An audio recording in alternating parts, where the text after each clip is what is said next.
bixiyaan dadkaas oo laga qaada bedelkeeda lacag laga qaada lacagtaas intee aadaan lacagtaas waxaa la rabay inay dakhliga dowladda gasho oo dukumiinti حلو ماليد وحلو دي ما تري okay waa maasanta gudoomiye waay waa laga qabta markaas waa qal su'aashu taan adiga ka baar ahaan baarad booliisa tahay oo muddo shaqaynayay oo kabtan ah eedeysanayaasha waa wareysatay goobtii ayaa tagtay fatishaada ayaa samaysay intaasoo dhan markii laisku daro maxaa kuu soo baxay waxyar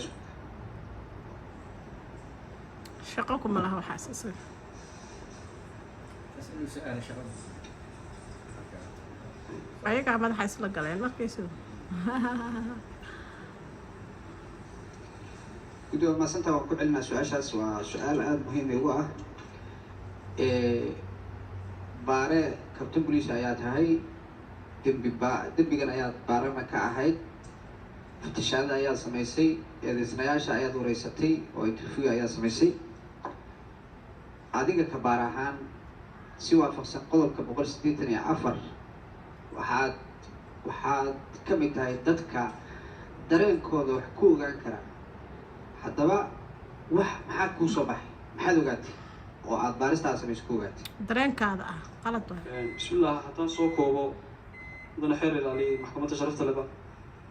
aniga muddadii aan kiiskaan baarayay ka dareen ahaan wixii ii soo baxay markaan arkay fatishaada akoonada eedeysanayaashan oo ka badan xajmiga mushaaraadka ay qaataan markay sheegeen in aysan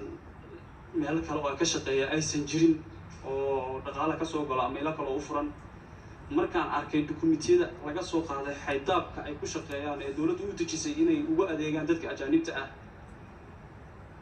markaan arkay inay caddeyn waayeen dukumentiga mid ka midana uu yiri waa been abuur oo eedeysanayaasha ah mid ka mid aan la soo qabto hadda aan maxkamadda goobjoog ahayn aniga waxaa ii soo baxday in meeshaas dembi ka dhacay dembigaasina uu yahay dembi wada jir ah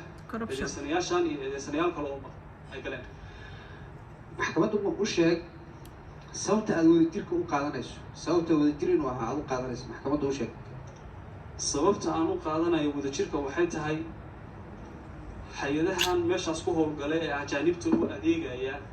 loogu talagalay inay adeeg u qabtaan ayaga dhexdooda warbixinka ma imaanin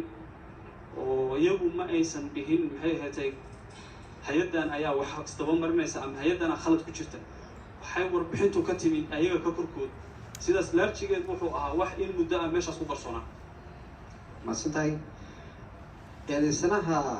eedeysanaha labaad cabdiqaadir cabdi socdaal waxaa sheegtay markaad wareysanaysay ama aad caddayntu ka qoraysay inuu kaa qariyey koontooyinkiisa mid ka mid ah koontooyinkiisa xisaabaadka gaarka uu leeyahay maxay ahayd sababtaas maxkamaddu u sheegtay waxa waaye in asaga la weejiyey ayay ku qurux badnaan lahayd sababtoo ah wuxuu meesha ugu qarnaa meesha ku jirta كذا كذا سؤال كذا ودي okay mudane gudoomiye سؤال كم waa mahadsantahay maxkamaddu intaas ayaan kusoo koobayaa su-aalaha